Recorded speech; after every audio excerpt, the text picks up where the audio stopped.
Hi, everybody. How are you today? Welcome back to Family and Finance. My name is Rose Joshua. Today, we're going to finish our house poor series. Yay! So, house poor part 5 today. Okay. So, in part 1, we looked at the concept of being house poor. Part 2, we looked at pre-calculating your GDSR, your TDSR for non-condos. Part 3, we saw the GDSR, TDSR calculations for condo.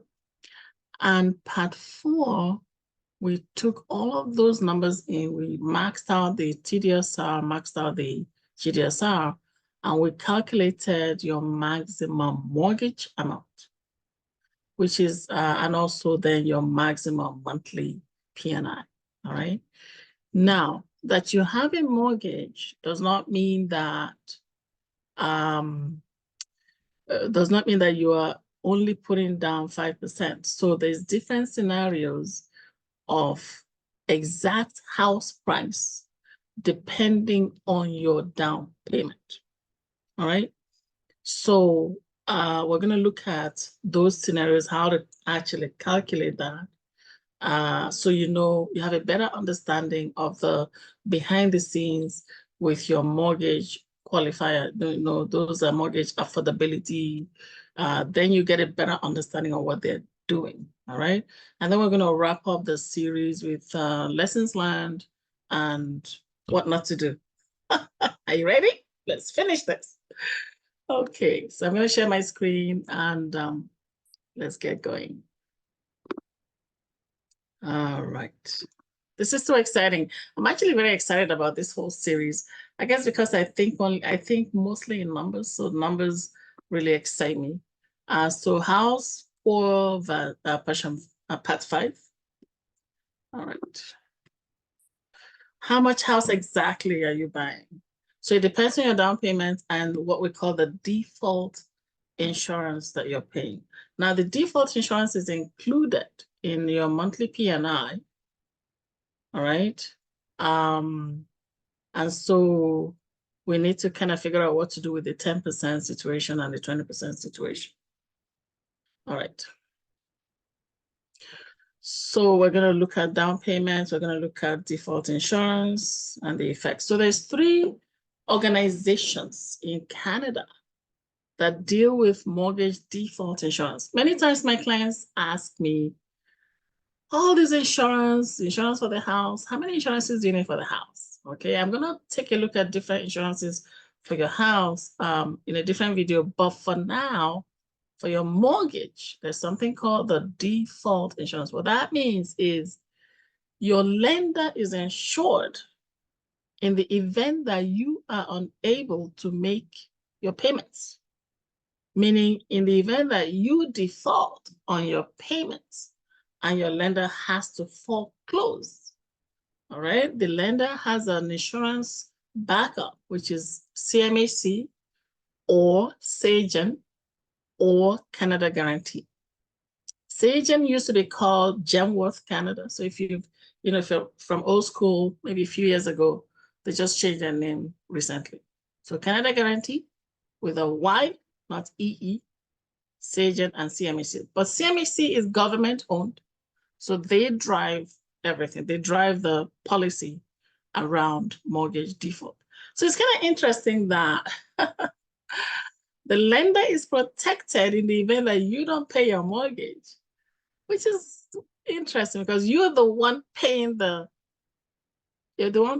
premium for that. So the lender protects themselves, but they make you pay for it. Yeah, life ain't fair, right? Yeah. So you're the one paying the premium and they get protected. So that's the way life is. Okay, so if you look at, I've actually put the URLs in here. So if you go www.sagen.ca, you go to Sagen, you go to canadaguarantee.ca and then CMHC-SCHL, that's the French version, .gc, which is Government of Canada.ca. So I can actually go to each of these sites. So this is your CMHC. I go to Sagen.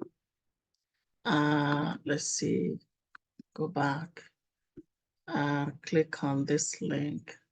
It's not letting me, but anyway, okay, no problem. So if you go to sagent.ca, that's where to go. And if you go to Canada Guarantee, that's where you go. Now they talk about the premium for your mortgage default insurance. So if you go to, now let's go to Sagent for that one. So if you go to Sagent Tools, they show you the mortgage default calculator somewhere here. So it's in the premium rates. So if I make this a little bigger,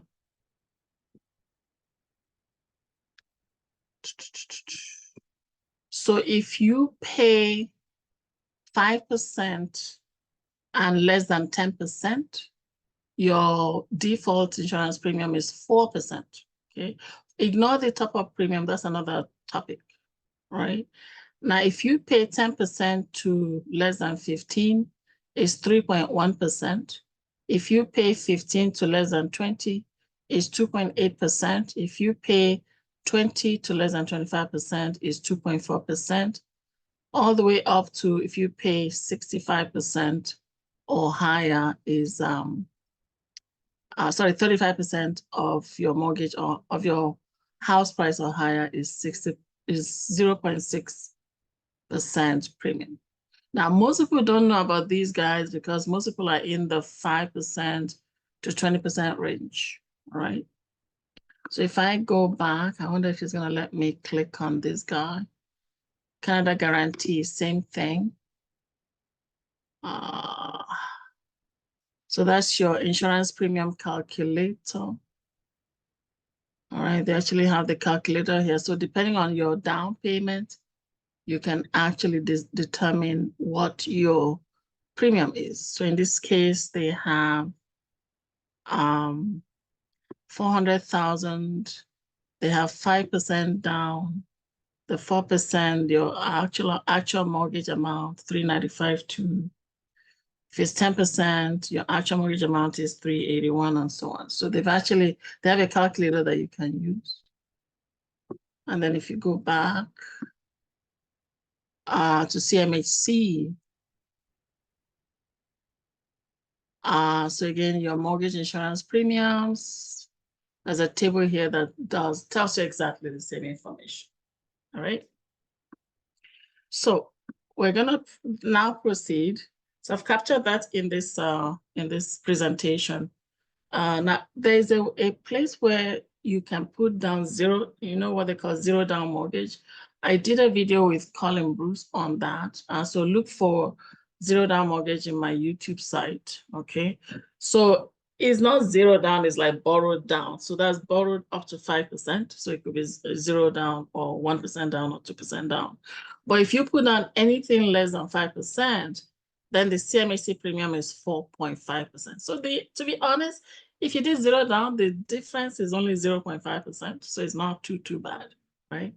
So if you don't have up to your 5%, you can still get a mortgage, right? So now let's go back to Mr. and Mrs. Addy. And now we're going to be a little bit more precise. So the monthly income is 833. We've gone through all of that. Based on the examples that we did in part 4, we determined that their total mortgage is 423,633.63, where they paid down their debt to 750 from 1,500. Okay. Now, based on the exact amount of the mortgage, 423,633, I put that into my property tax estimator, and so the precise property tax is 359.16. So I've rounded that up to 360. Okay. Heating cost is $100. Mortgage payment is 2476.52. All right. And that's 5% down payment. Now, so how much is the house? So the house scenario, if you're putting down 5%, how to calculate your mortgage principal is, remember that if you put down 5%, the remaining is 95%. And that's the amount that CMHC or SAGE or Canada Guarantee would put the 4% penalty on, which is a default insurance. All right. So if your payment is 5%, your CMHC is 4%. So now you want to multiply the 95% of that times 104 to get the actual mortgage. So in order to get the price of the home, you now take the actual mortgage, you divide that by 95%, you divide that by 1.04 to get the actual price. So in this case, if you go back up, the mortgage is 423,633.63. The divided by 95%, divide that by 1.04, and you get 428,778.98. So I'm actually going to pull up my calculator and do that. So it's 423,633.63 divided by 0.95, sorry, 0.95. That's your 95% divided by 1.04. So I'm getting 428,778.98, and that's the price of your house. So down payment then on the house is 5% of the 428. So that's $21,439, 438.95. Okay, so that's 5% down. Now, if you're doing 10% down, if you go back to the table, if you're doing 10% down, your CMHC fee is 3.1%. Anything above 5% but less than 10 or equal to 10 is 3.1%, right? Sorry, yeah. Yeah. 5% to less than 10 is 4%. 10% to less than 15 is 3.1. Ah, there we go. I fixed it. Okay, so for 10%, your CMHC is 3.1%. So that's how much they add to your balance to get the loan amount, okay? So if you put 10% down, your balance remaining is 90%. They multiply that by 1.031, meaning they add 3.1% to that to get your loan principal. So therefore, to get your house price is you take the loan principal divided by 90% divided by 1.031, and it goes from 428 in the 5% case to 456,550.95. Okay, so if you go back to your calculator, you go 423,633.63 divided by 0.9 divided by 1.031. That's 456,550.95. And 10% of that, so times 0.1 is 45,655, and you approximate that to 10 cents. Okay, so same mortgage, but different house prices. Now, for 20%, okay, I'm gonna go back to the table. For 20%, the CMHC fee is 2.4%, but I gotta say a quick but. So the bank waives that for you. Somebody's paying it, but in this case, the bank waives that for you. Why? Because they want your 20%. So go look for my video that talks about never put down 20% unless you have absolutely no choice. Unless you have absolutely no choice, never put down 20% because the bank just wants your money. That's why they waive it. That's why they waive the 2.4% for you, right? So they waive it. So you know, if you're putting down 20%, you don't need to pay that.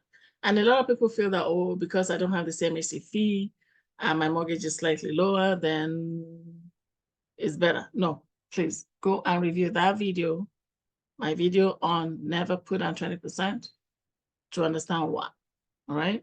But in this case, let's say you have a 20% down payment, your CMHC is 2.4%, but they waive that for you, so you're not dividing by 1.024. your mortgage amount is exactly 80%, period. End of story. No, nothing added. All right. So then the house price will be then the mortgage amount divided by 0.8, which is your 80%. And so you go from 423 to 529,000. So that's why if you want a bigger house, you put down more money. But to be honest, you really want to cut your coat according to your pocket. Don't overstress yourself by getting that big house, big mortgage. And in that case, your 20% down payment is 105,908.41. Okay. Again, slow this down. Go back. Play it slow, like reduce the speed in your replay and really understand how this all works. Again, if you have not bought, this is homework for you. Okay. So congratulations, you have bought that house. What next? I want to talk to you about what not to do after you have bought your house. I have seen this again and again and again and again. So please pay attention. All right. So there's a reason why the government says your debt ratio should not be more than 44%. That's because they want you to live. They want you to be able to pay for other expenses like food, good food, right? Like vacation, like, we looked at it in part 1. So after you have bought your house, do not go back. Remember that we did some tweaking to get you to fit into those TDSR, GDSR constraints, right? I've seen a lot of people go back and re-borrow their debts after they qualify for the house. Okay?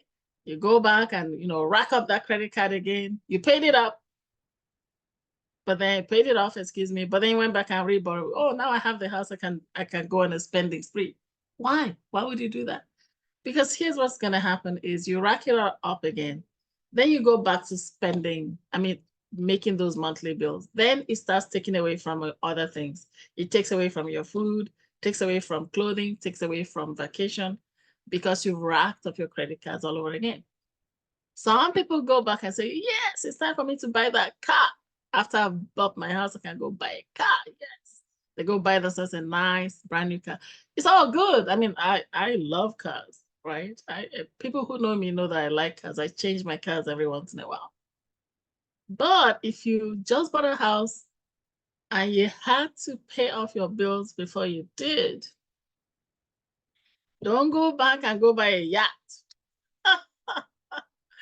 Don't go back and reborrow, because what that's going to do is it's going to take you back to stress, because then you're going to start running your life in a stressful bill payment cycle. So again, those are things that I encourage you not to do that. All right, let's wrap things up with lessons learned.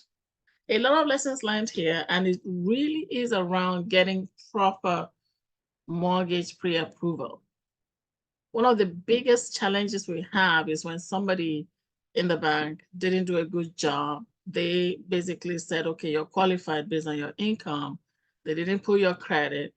And so you get this, false hope. And then when it actually, when the rubber meets the road, that's when you smell the rubber, right? You hear it, you smell it, you hear the screeching heart, right? Because all of a sudden you cannot qualify for that house. So please always, always, always talk to a mortgage broker, talk to a mortgage specialist who knows what they're doing, and never depend on that mortgage approval that does not contain your debts. Very important, okay? And then you need to pre-calculate, know in advance before you make an offer. Don't just hope that, oh, I want this $600,000 house. Based on my income, I think I can qualify, but no, you have other bills. So if debts are not included, it's a false hope and it's a red alert. So if you don't have a mortgage broker that you're working with, reach out to me. I can connect you with the best mortgage brokers, mortgage specialists in the industry, okay? So always ask, does this include my debts? If it doesn't include your debts, Walk away from that person because they're setting you up for disaster. All right. Again, you've heard me say this, the fact that you have money saved up does not mean that that money is your 5%. A lot of people go, oh, I've saved 30,000, so I think I can buy a $600,000 house. No, that's not how it works. You got to factor in your bills, factor in property taxes, factor in heating. All right. So very, very careful about that. Now, and then, of course, you notice the impact that the consumer debts have on the amount of mortgage that you qualify for. In the example we just did, they went from 423 to 529, $100,000 more just by paying down their bills. So very important to know that the bills are critical, all right? Finally, my brothers, my sisters, let us be content with what we can afford. Please, I cannot say this enough. If you can only afford a small townhouse, be happy in there. Enjoy your townhouse. If you can only afford a duplex, be happy. If your garage can only be in the backyard, no problem. You need more peace living in your home than fighting over money. Okay? Very important. Don't compare yourself with your friend down the road. Don't compare yourself with the lady at church who just bought a nice BMW. Forget it. You are not them. They are not you. All right? I feel like I'm doing counseling here, marriage counseling. Please be happy, my brothers, my sisters. Cut your coat according to your pocket. Okay? Rather, don't bury all your money in your house because you can't get it all out. Even when you go do a home equity line of credit, they can only give you up to 80% loan to value. In many cases, maximum 90%. You can't pull all that money out until you sell the house. All right, so focus on saving for retirement because you need it. Focus on living a good life. Focus on less stress. And, don't compare yourself with others. So that's the end of the series. I pray God bless us all. I pray God help us to buy correctly and with, again, less stress. So please, if you need to talk, I'm here. Connect with me. Let's help you to buy correctly. Let's help you to plan your finances. And if this has been helpful, the entire series, House Poor, Parts 1 to 5, subscribe, please. Share with your friends and family. Share with people who need this. I would really encourage you, share, because people need this information. All right. You're saving lives, you're saving marriages, you're saving relationships, you're saving families by sharing this information with them so they don't make mistakes in the biggest expense of their life, which is buying a home. All right. Subscribe and share. And again, my number is 780-680-1334. Thank you so very much for listening. Thanks for, hanging out with me for this whole series. We're going to move into a bit more family stuff next videos. But thank you so much. I hope that this would have helped you, has helped you, to avoid potential landmines, potential mistakes, and actually give you a better, more peaceful home with more, money for vacation and money for life. All right. Thank you so much. God bless you. Have a good rest of your day. Bye now.